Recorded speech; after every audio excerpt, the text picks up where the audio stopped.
So today I'm going to be talking about Walkabout.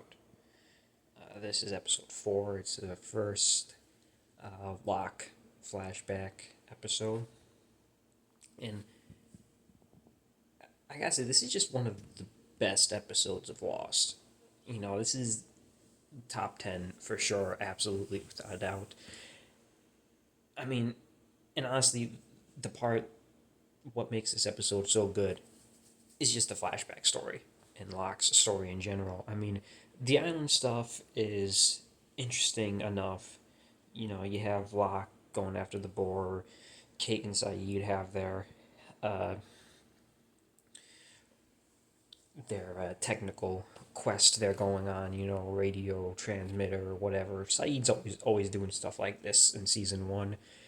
Um, and Jack has the fuselage. This is almost kind of like Jack's first moment or chance to his like first opportunity to stay still almost, and they're like almost like not letting him. He it, it's almost like he's now realizing he has this position of leadership that he's gotten. He's just kind of been going with it for the first 3 episodes, because he has to. He's got to try and help these people. They're wounded or injured. And now that like the dust has started to settle a little bit, this is where he starts to realize that like people are gonna be coming to him for non emergency situations. When life isn't on the line, and however well he may deal with that, and it is the interesting timing there because I guess I don't know if this like spurs it on, but at the end he does see uh, the figure in the suit, which we later on figure out is his father. I mean, honestly, the guy in the suit in the distance staring at the main character is very, very Half Life 2. I don't know the full connection between Half Life 2 and Lost. There's obviously some connection there because in the greater good they're playing Half Life, and then in Half Life 2 Episode 2 there is a lost Easter egg. So I should know this because like I'm a Half Life guy. I'm a Lost guy. I should know the connection. Like who on Lost is a fan of Half Life, or who in Half Life is a fan of Lost. Uh, this was 2004. Well, I mean, Half Life 2 and Lost came out at the same time, so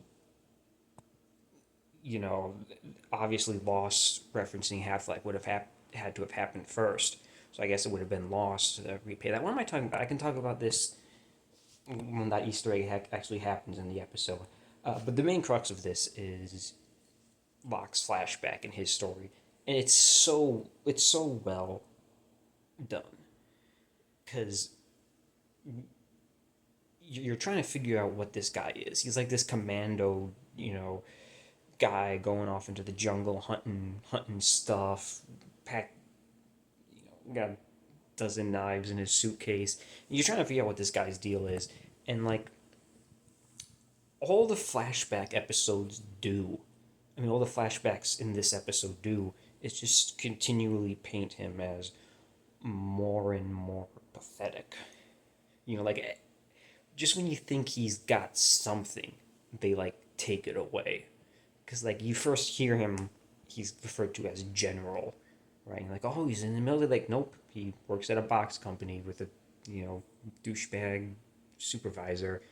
He's talking about how he's gonna go on a walkabout, and he mentions his girlfriend that he has. Like, okay, he's got a couple things come from. Like, nope, his girlfriend's doesn't exist. It's not real. He's talking to a sex worker on the phone. Is the the implication there. And then, of course, he can't even go on his walkabout because he can't walk. That's like the final. That's like the final kicker there for him is that like, this guy can't even walk. Which, I mean, it's not supposed to be like, oh, it's pathetic, he can't walk. But it's just supposed to play into like how down this guy is, how low he is. And it's such a powerful, emotional scene when he's yelling at the walkabout guy in charge or whatever he is, saying like you can't tell me what don't tell me what I can't do. Um, it just like after all this time, he still hasn't like accepted that this has happened to him, that this is his life, and it's such a great scene and such a phenomenal episode. And then you get the him staring at the wheelchair burning, and flashing back to him, moving his toes for the first time and realizing he can walk. And it almost makes you like go back and look at some of the earlier scenes with Locke. Because like I mentioned before, we didn't get a whole lot of Locke scenes in those first three episodes, but not like with the knowledge of what he's going through and what he's kind of like dealing with in the first instance. Because like you see the scenes of him in the first two, three episodes, and now you can realize that it's pretty much like it's a guy reborn in a way. Like he has that like a, another like classic image of Lost is him sitting on the beach with his arms folded out while it rains on him. It's like he's a person reborn, and you kind of see that as you go back, and it's very interesting. Uh, but yeah, it's just a really really great episode, and of course the stuff with Jack and his father. I believe that sets up the next episode, which is White Rabbit. I believe that's next. I'm like 95% sure. You can never truly trust yourself with some of these things sometimes.